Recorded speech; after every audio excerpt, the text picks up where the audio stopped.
Greetings and salutations. It's your boy Kevin J. Mack, Exit 160 Entertainment, bringing you another video for your viewing pleasure. For today's episode, we are going to take a look at how you can organize your projects in Clip Studio Paint using folders, layers, and simple tools that will help you speed up your workflow. So stay tuned.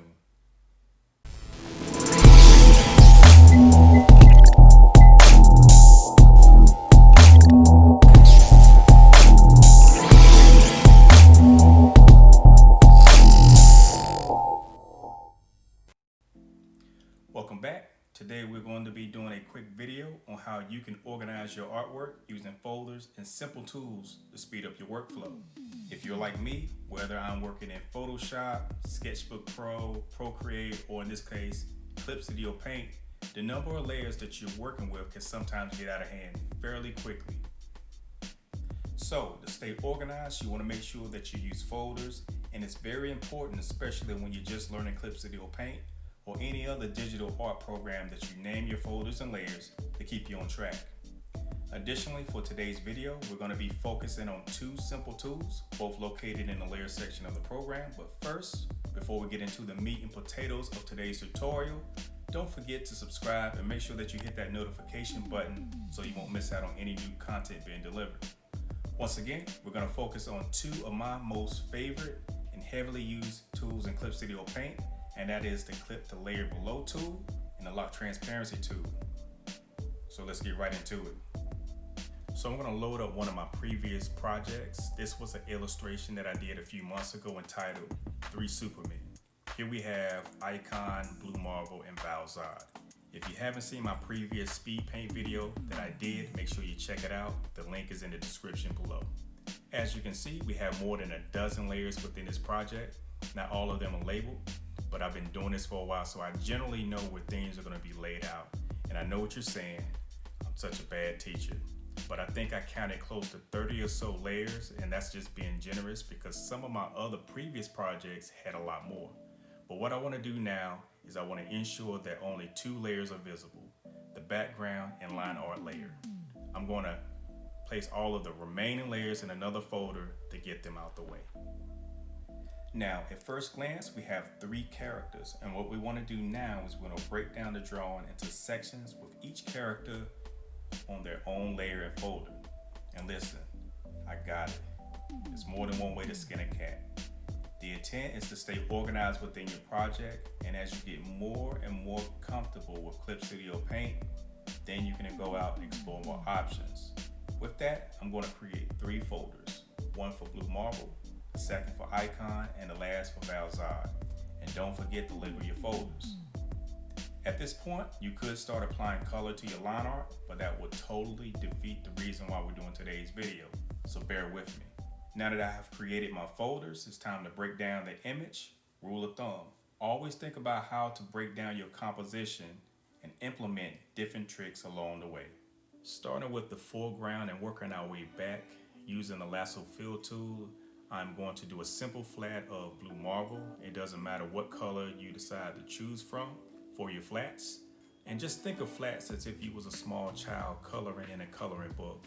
These are just base colors that you're going to be coloring within the lines. I'm sure some of you all can remember way back when you was in school, when the teacher was telling little Johnny the color within the lines. It's the same concept. Keep in mind, this step will apply to any project that you're working on and any layer that you're working in. After we are done with the flatting of the foreground layer, we're going to create another layer above the flat layer. What I'm going to do next is select the Clip to Layer Below button, and there are a number of ways that you can access it. One way is to select the tool by simply clicking on the icon underneath the Change Palette Color, or right-click on your mouse if you're working with a PC, or if you're on a Mac, just simply hit the Control, click, and scroll down to Layer Settings and select Clip Layer Below. And the last way is simply using the keyboard shortcut on a Mac by clicking Option Command G. I'm going to use the keyboard shortcut. Once you select the tool, the layer should change color. And as you can see, mine changed to pink. So let's run a test. I'm going to select the Paint Bucket tool and click within the silhouette. As you can see, the color is nested within the layer below. Now, if I try to use the paint bucket tool outside of the boundaries of the layer below, you can see that nothing happens. So now that you have a basic understanding of how to use the tool, let's take it a step further. And to some, this may seem like it may be a little unnecessary. This may add additional time to your project, and I'm not here to argue, but for the ones that are just starting digital painting, this is an option to keep you organized. Now, my approach to any project that I do is that I like to work big to small. Whatever has the most real estate is what I want to start working on first. So just like when we began the video, we wanted to break the image down. Remember, 3 characters, 3 folders. You want to do the same thing for each character. Let's start breaking down the foreground image.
Now that the character has been broken down, the major elements of the character are on its own layer, to include the outfit, gloves, the chest emblem, skin, all on different layers. However, we didn't use the clip the layer below tool on purpose. Now, the perfect tool to complement the clip the layer below tool is the lock transparency tool, and it can be accessed under the blending mode as such. So this is how it works. The clip the layer below tool obviously keeps you locked into the layer below, in this case, the silhouette. The lock transparency tool shares some of the same capabilities as the clip the layer below tool. The difference is for the lock transparency tool, you are minimizing your workable space within the composition. So the rule of thumb is this: when you are working big, use clip the layer below, and as you start working the smaller details of your project, use the lock transparency tool. Feel free to experiment however you like to get the desired effect for your project. I definitely jump back and forth between the 2 tools, and if used correctly, you will definitely see a lot of improvement within your workflow. With that, I appreciate you all hanging out with me today. More importantly, I hope you learned something new to add to your bag of tricks when it comes to working in Clip Studio Paint. If you find this content useful, don't forget to like, share, subscribe, but more importantly, watch. Until next time, be safe, stay vigilant. Peace.